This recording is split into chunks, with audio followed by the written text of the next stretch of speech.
forgot all of my troubles when I get home. Today's episode will be an interview about early American Black nationalism with Wilson Moses, who was professor of American history at Penn State before his retirement and is now enjoying his retirement. Hi, Wilson. Hi. Thanks for coming on the podcast.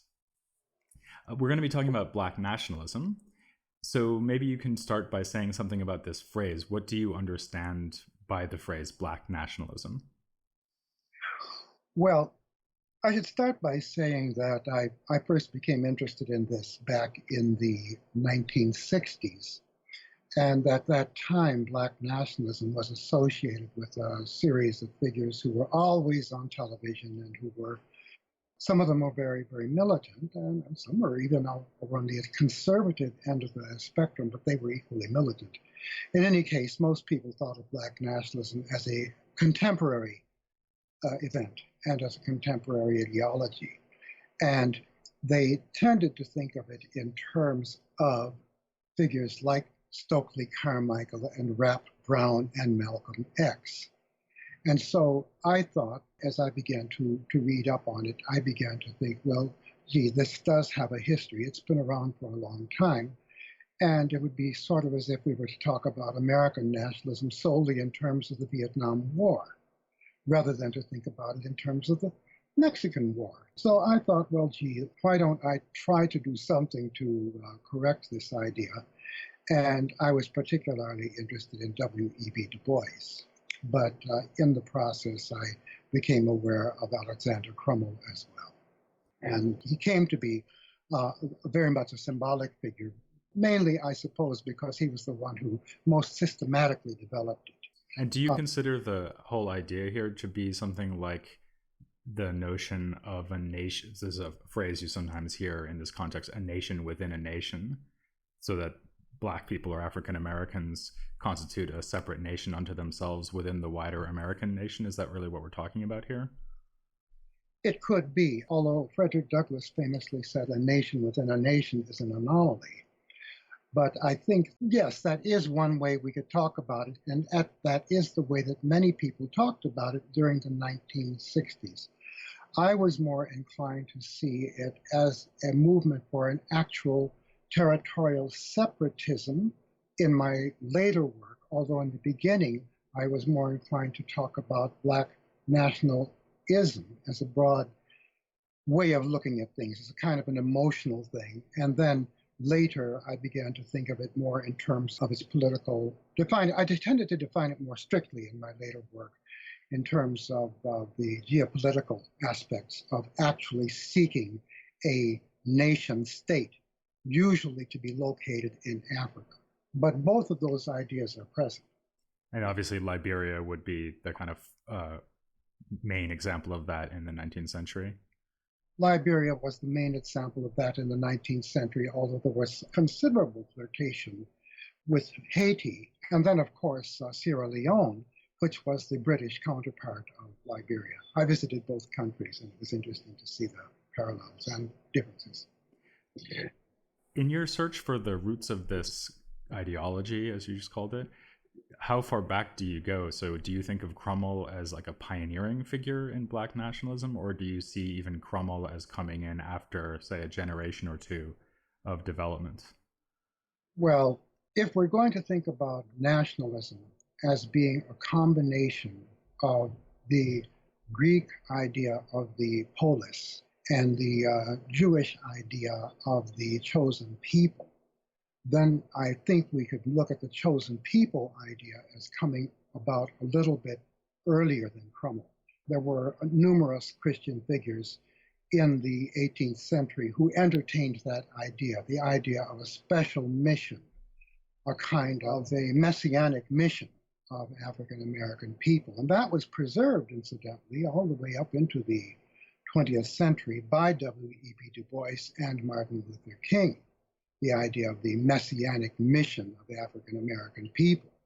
And this could be carried out either from various loci, either in the United States or in other places.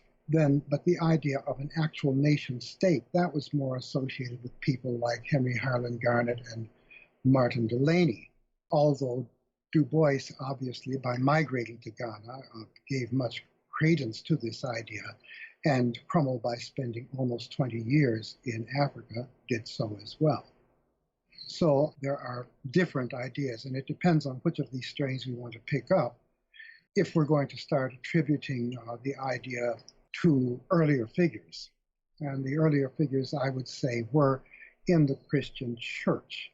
Now, what's interesting about some of these earlier nationalists, sort of, for example, I think it was Gustavus Vasa, who was quite fascinated with parallels that he could see between the Jewish people and African people, and almost seemed to kind of suggest that there was a migration of Jewish ideas across the northern top of the continent and into West Africa. But that was not a dominant feeling. However, it is interesting to notice this in that one 18th century author. So that actually takes us way back over many of the figures we've already covered, Delany, Garnet, and so on. But you've actually written a book about Crummell quite a while ago. And so maybe we should focus on him. What kind of Black nationalist is he? So I suppose an obvious thought would be that he is one of the few figures that we've covered in the podcast, at least, who, as you said, went to Africa and spent decades there. Does he represent for you a kind of turn within Black nationalism where it does become a commitment to having a separate political entity outside the United States? Well, yeah, I think he does take that quite seriously. And what's interesting about it is that he's it's a kind of an elitist Christian Black nationalism. What's interesting to me is that the Black nationalism that I studied led me to notice one thing, that there were numerous Episcopal missionaries who, as soon as they were trained in this country, went to Africa. The other thing that I noticed is that there was a very strong strain of high church, that is to say, Episcopal church in particular, Anglo-Catholic, if you will, tendency in these Black nationalists. For example, Marcus Garvey, with his Ethiopian Orthodox Church, which he didn't found, and the last time I was in Harlem, it was still there, was actually very high church, African Orthodox, as opposed to being evangelical. Now, but then that term evangelical can be so broadly defined too. You can almost find some high church evangelical. But Crummell really did gravitate more towards the more ritualistic, I would say, high church end of the Anglican faith. Now, what was interesting here is that you've got this guy who is very Black, very proud of being Black, and chauvinistic about not having any white blood. On the other hand, you've got Frederick Douglass, who is of mixed ancestry, and who's not associated, except for this period when he's ambassador to Haiti, not really associated with any actual nation that is Black. But Frederick Douglass has one characteristic of a nationalist, and that is he's very, very tied to the grassroots. So when you read Frederick Douglass's autobiographies, you see that he knows these chants. He knows these little rhythms. You can almost see him singing doo-wop on the street corner. He really understands the masses of the people in the way that Crummell does not. He's sort of like the Africans that you may meet on any college campus today, who are very Black and sometimes I think can be rather contemptuous of the ordinary street level Black culture. So you don't walk up to some Africans, and I've met a lot of Africans, especially Senegalese. You don't walk up and say, "Hey, my man, what's happening, brother?" Because they will get very, very upset with you. They'll become quite indignant. They'll answer you in French if you address them in English. I mean, they don't want. I've met those like that. I'm not saying they are all like that by any means, but Crummell would be, as a person who was second generation. His father was an African, and his father had retained memories of Africa, and Crummell was not exactly that kind of guy. In fact, he even tells the story about how he was standing on the street corner with some kids and how they were profaning the Lord's Day and idle and wicked jesting, that sort of thing. Whereas I think Douglass really understood, was much more a part of the slave culture. what some scholars like to refer to as a Black nationalism as well. And so that's another thing about this, about the way that people study Black nationalism. Some people are very interested in the slave culture, the culture of the grassroots, in the blues, more recently in rap and hip hop, and they see Black nationalism as very much associated with that, whereas other people would rather associate it as my Aunt Mary did, my great Aunt Mary. To her, although she would never have called herself a Black nationalist, she was convinced that the hand of God was in the sinking of the Titanic because those white folks thought they were better than us. So Crummell was like your Aunt Mary. He would be more in that Christian puritanical wing, yeah, of Black nationalism. And how did his approach to this change when he moved back to the United States? Because so far we've got this picture of someone who's gone off to Africa. He wants to create a kind of religiously founded nation abroad, back in Africa. But then he comes back to the United States. And so he has to, in some sense, play the same kind of game that Frederick Douglass is playing so well. Or how does that change his approach? I don't think so. This is very interesting. You know, there was this talk about founding an American Negro Academy, and I think that the real reason why it wasn't founded until after Frederick Douglass had died was that, in fact, Frederick Douglass was still alive. The creation of an American Negro Academy, which was going to generate within an African American community, but also in a Pan-African sense, an African high culture, a culture very much that would be very literary and scientific. That idea was something that Crummell was very committed to. And this is, of course, where the young W.E.B. Du Bois met him. And Du Bois was very young when he wrote The Conservation of Races. He's sitting in a room full of these old-fashioned Black nationalist Christians.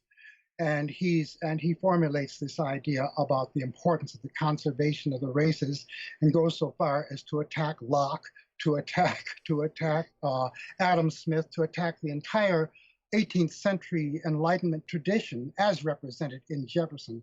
Neither Crummell or Du Bois had much appreciation for Jefferson, not because Jefferson was a slaveholder. It was not anything that naive. That was not the basis. As soon as you bring up Jefferson and people think you're going to start talking about slavery and Sally Hemings. No, that wasn't it. They had a systematic ideological objection to Jefferson. Jefferson believed in the idea that governments were created by human beings. And they had this Aristotelian notion that government was fundamentally organic. And they believed in the organic state. And Crummell even believed that the idea existed in the mind of God. If it's on the idea of democracy, and that everything we did would be imperfect because it couldn't recreate what was in the mind of God. But Du Bois did not believe in this Jeffersonian concept of the local community, or the idea that the state was essentially evil. What Jefferson didn't like about Plato, whom he detested, and of course Crummell and Du Bois loved Plato, what the problem was that Plato had given this talk, or put it into Socrates' mouth, the ideas of the Crito, the idea that the individual owed something to the state, even their life. And that was what Jefferson couldn't stand. And that was something that a guy like Du Bois just might be prepared to accept. But I don't want to oversimplify either one of them. The point is they have very different conceptions about the function of the state. And that's what's important to the Black nationalist. Whereas I think to the person like Douglass, there is, in fact, a kind of a commitment to the laissez-faire doctrines that are more intrinsically American. Free the slaves and leave them alone, said Frederick Douglass. Whereas Crummell said, now we've got to come up with a new program, because under slavery, every aspect of the slave's life was controlled in a machine-like way. And we've got to come up with some kind of a system now. One thing you mentioned in your book on Crummell is a kind of tension between what you might call a certain cosmopolitanism, which comes out in some of the things you've been saying, right? So these like very high ideals, which might be shared by anybody, or at least any Christian, right? Yeah. And then on the other hand, the Black Nationalist Project, which by its very nature should be a nation for and by Black people. Do you think that's just an irresolvable conflict at the heart of Crummell's thought? Or do you think that those two things can somehow be brought together? Well, the conflict, of course, is very present in British nationalism as well. It's the idea that you have a very strong nationalism that goes hand in hand with the civilizing mission of the British Empire, in France. The idea that the French will speak of French civilization, but they'll also speak of civilization in general. I think the contradiction is in these ideas, and there are a lot of heavy intellectuals have talked about this problem of national culture and civilization, and whether there's a conflict of civilizations or a conflict between culture and civilization. But I think what I was trying to do here was just to simply to point up a kind of a paradox that might not have been very apparent to people who were talking about Black nationalism at the time. That is, if a person like Malcolm X is going to call himself a nationalist, and yet he belongs to this cosmopolitan movement called Islam, there would seem to be a problem here. And one of the things that I noted, not only in Africa, but when I was in Cambridge for a couple of years talking to the African students, that for African Americans, the touchstone of reality is almost invariably, even among conservatives like Clarence Thomas, almost invariably, everyone is drawn back to race. Whereas you might encounter for the African that what's going on here is not so much their race as their religion. When I got there and I saw these guys walking around in some of these beautiful costumes, and of course, African Americans were adopting African costume at that time, but I learned very quickly that these costumes were not to be seen as African, not even necessarily as tribal or as having to do with a specific ethnic group, but the costume the guy was wearing was much more a matter of his religious faith than it was of his Africanness. And we as African Americans, I think, tend to ignore this, except that, of course, we're very much involved in it ourselves. We're very much. And that would be really true of Crummell as well, right? Because his project is always very centrally concerned with creating a Christian nation, right? I mean, for him, Liberia is at least as much Christian as it is African, right? I think that at some level, both he and Du Bois were aware of this paradox. I'm not aware that either one ever wrote an essay about the paradox, but Crummell and Du Bois were always very concerned with trying to show how these, especially the Victorian sexual morality, was something that was present in the traditional African society, and that any deviation from, for example, the feminine instinct of charity, this was a result of the white man's corruption. This was not Black. That idea was completely rejected during the Harlem Renaissance, when people began to celebrate, but then, of course, whites were doing it as well, celebrate the deviation from the Victorian sexual morality. And then, of course, everything changed. Now, of course, it was the Blacks who had led the way in getting away from this very inhuman and inhumane Victorian sexual morality. But for Du Bois and Crummell, it was actually the higher form of sexual morality was this ideal of feminine chastity, which they celebrated and which they believed was I think it was Du Bois who said, ancient African chastity. And you would see more inchastity on the streets of London than you would in any African village. So that's an example of how the kind of Africanness and the Christianity would come together in Crummell's mind, right? If we can maybe step back from Crummell for the last couple of minutes and look at some of his other contemporaries, although we've been talking about them anyway. I'm particularly interested in what you would have to say about Frederick Douglass relative to Black nationalism, because he has a lot of disagreements with people like Garnett and Martin Delany, in fact, Crummell as well. And a lot of these are about a variety of issues, for example, whether violence should be used in the resistance of slavery and so on. But if we just think about his attitudes towards Black nationalism, is he an opponent of Black nationalism, or can he also be construed as a nationalist in some sense? Well, that's why it's good to make a distinction between nationalism and nationalist. A nationalist can be defined in numerous ways, and so can nationalism. But I would say that some variety of nationalism can, at some point in the biography of just about any Black of any prominence, some variety of nationalism can be detected in them at some point in their career. I remember at one point I was at a meeting and there was a woman who represented, it was sponsored by a conservative group. And this Black woman said, we don't need Afrocentrism because we know that Africans invented algebra. And this is the kind of thing. And she was a conservative who had been brought there to attack Afrocentrism, and I thought that was so amusing, because here she was spotting an Afrocentric line and not even aware of it. So a person like Frederick Douglass does make it his business to visit the pyramids, and he does make it his business to describe his mother as resembling a drawing that he had seen of one of the pharaohs in one of the anthropology books that he had encountered. So you might say that not only Afrocentrism, but even a variety of Afrocentrism that would be highly approved by some of our contemporary Afrocentrists who put a great deal of emphasis on Egypt, that was certainly present there. But I think that his appreciation for the grassroots culture is something that I would say is there. Now, as far as emigrationism is concerned, he claims that he was on the verge of investigating the possibility that might exist for a possible, conceivable migration to Haiti at the moment that he heard of the firing on Fort Sumter. How much biographical accuracy we may attribute to that statement, I do not. It sounds a little bit too good to be true, the timing. Anything that's too good to be true probably is. So just finally, maybe we can look ahead to some of the figures we haven't covered yet in the podcast. And so we can't expect our listeners to know very much about them, but it still might be interesting to think about how someone like Crummell would compare with so-called Pan-Africanists. So here I'm thinking of figures like Blyden and especially Garvey. Is he a kind of forerunner of them, or is it a very sharp distinction? He was a friend of Blyden, and they taught together at Liberia College in the days when their careers there overlapped. He and Blyden agreed on several things, except that Blyden said that as Ishmael came before Jesus, so too Islam may be the agency that prepares people for monotheism and therefore could prepare the way for Christianity, and Crummell didn't accept that idea.